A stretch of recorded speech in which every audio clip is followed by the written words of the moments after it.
tubashimire cyane bakunze ba Fresh TV ubugira kandi twitira yuko mumeze neza aho muherereye hose n'ubundi munsi udasanzwe ku bugeni bwa Kezimana Noraske Ntare 6 na Fanny Ravine umwe mu bakobwa bubatse izina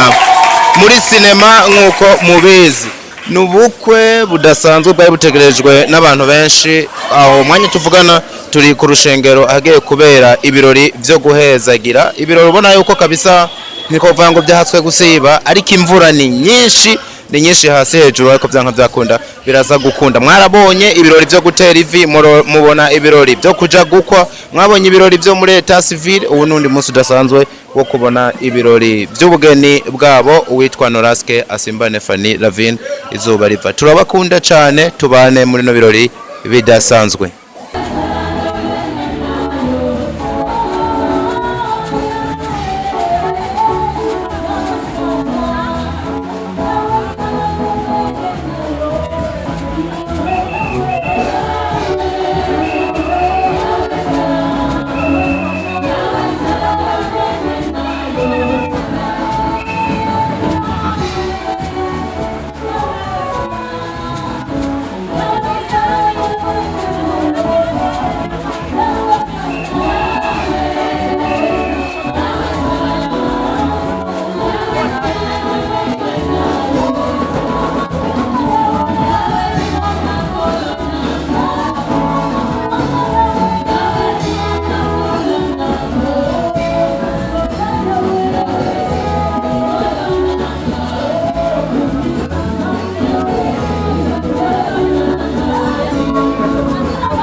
babonye kandi byiza ibyavuzwe mu gitabo cy'itanguriro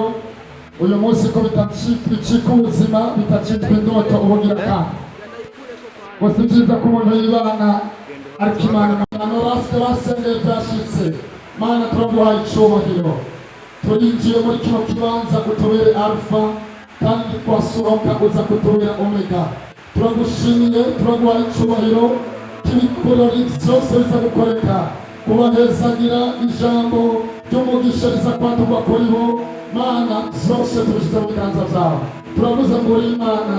ubikora uri Imana ibishyitsa ni mu izina ryawe rya Yesu. Apostoli yamaze gushika muri kino kibanza sinavuze ko mwicara navuze ko mubyaguruka n'umunsi wo kunezerwa kuko bagize umunsi mukuru udasanzwe turashobora kwakira abahimbaza karibu cyane.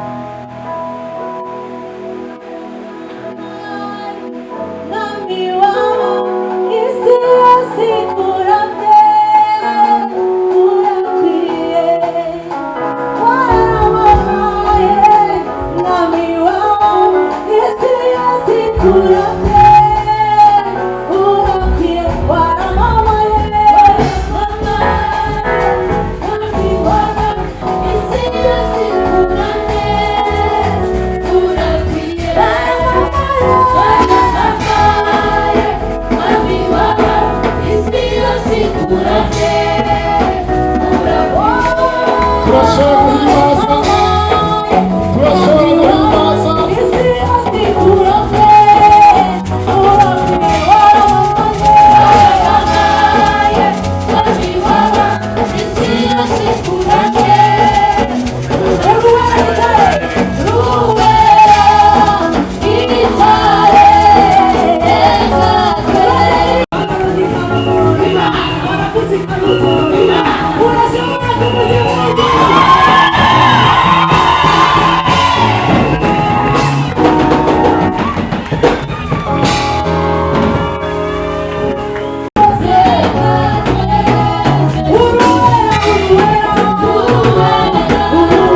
This is Flash TV. We shine to progress.